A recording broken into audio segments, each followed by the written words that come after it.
What's up, everybody? It's Iggo. It took Nintendo 4 long years of the Switch being out to finally add Bluetooth audio, but it's finally here.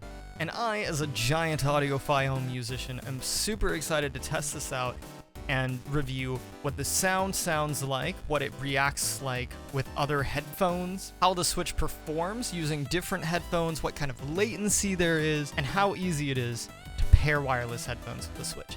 Now, this is something I think that Nintendo just should have put in the very beginning when they first released the Switch, but apparently there were issues with the Joy-Con and other Bluetooth controllers in the headphones. Nintendo, in their instructions, specifically says you can only have 2 controllers connected with the pair of headphones, which leads me to believe that it's probably 2 Joy-Cons and then the headphones.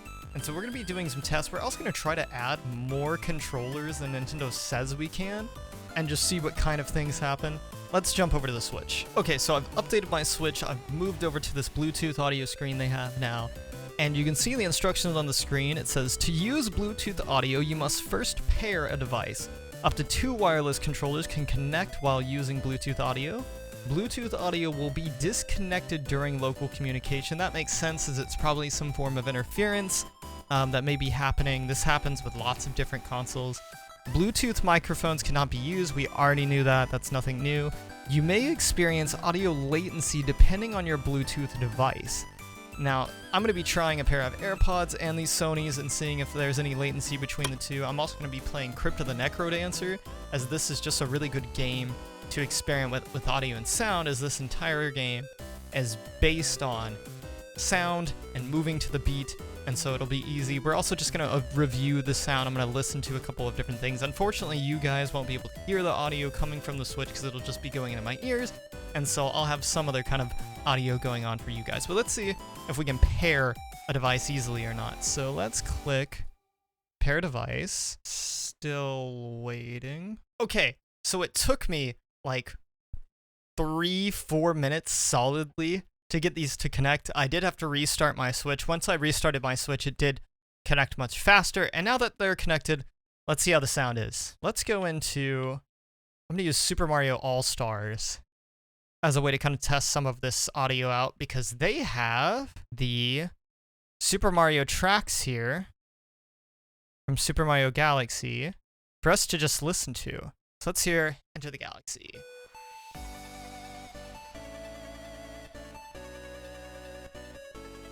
There's definitely an audio quality loss. Just to double check, I am gonna try some some wired headphones, see if this sounds any different real quick. Oh yeah.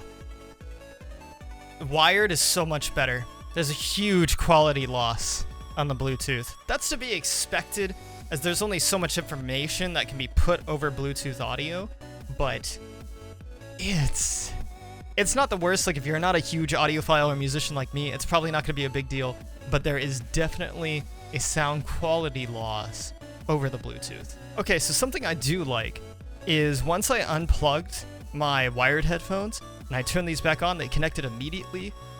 So it does seem, if you already have the device connected, it does reconnect really quickly, which is nice. Wow, it's hard to talk with noise-canceling headphones on. Okay, I'm going to take those off for a second. So, there's definitely an audio quality loss between the wired and the Bluetooth. It's not a huge ordeal if you're not a big audiophile like me, but it is there. Now let's test some latency.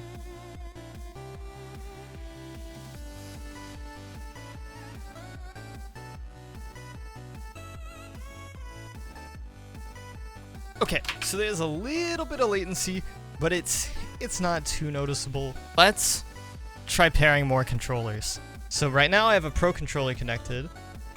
I'm going to attach 2 Joy-Con. Okay. Doesn't seem to be a problem yet. It could. So I've heard some people say that they've had issues with having Joy-Con connected. So right now I have Joy-Con and a Pro controller connected. We're going to play some Smash with myself and just see if I can find any latency or lag issues. And then I'm going to attach a 3rd controller and see if we can get it to bug out, because they said only 2 were going to work. Let's see.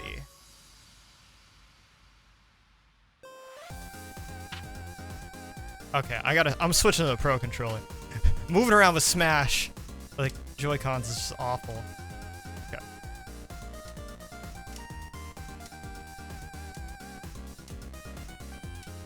Alright, so nothing inherently seems wrong here.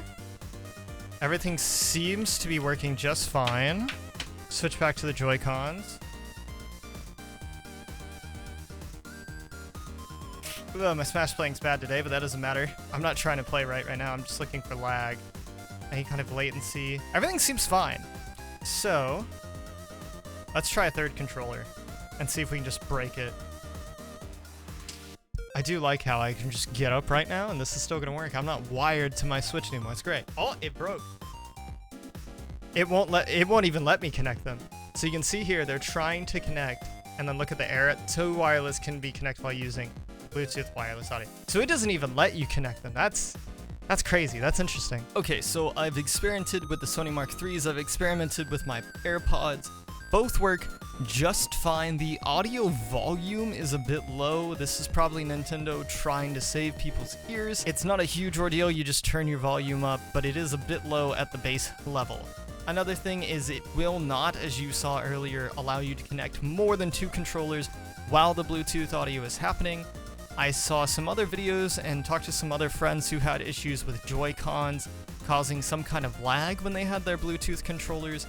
I didn't have that issue. I even walked all the way across my room and even outside of my room and had a friend stand here and watch. It didn't seem to be an issue, so that may just be a switch-to-switch thing. You may need to restart, so there just may be some kind of weird issue going on there. But it does work. I'm very glad to see that Nintendo has finally added this, or they didn't make it like some kind of exclusive thing to the Switch OLED, or just never add it at all.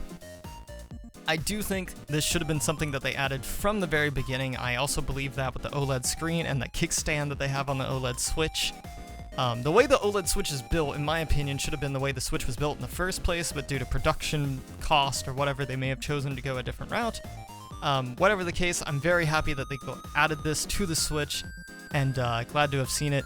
Let me know down in the comments what kind of other things you would like to see added to the Switch or the Switch Pro. And I don't mean the OLED, I mean some kind of future model of the Switch, maybe 3-4 years from now, and what you'd kind of like to see in a console from that. And if you enjoyed this video, go ahead and hit that like and subscribe button. It really helps out the channel. Thanks for watching, and as always, I'll catch you in the next one.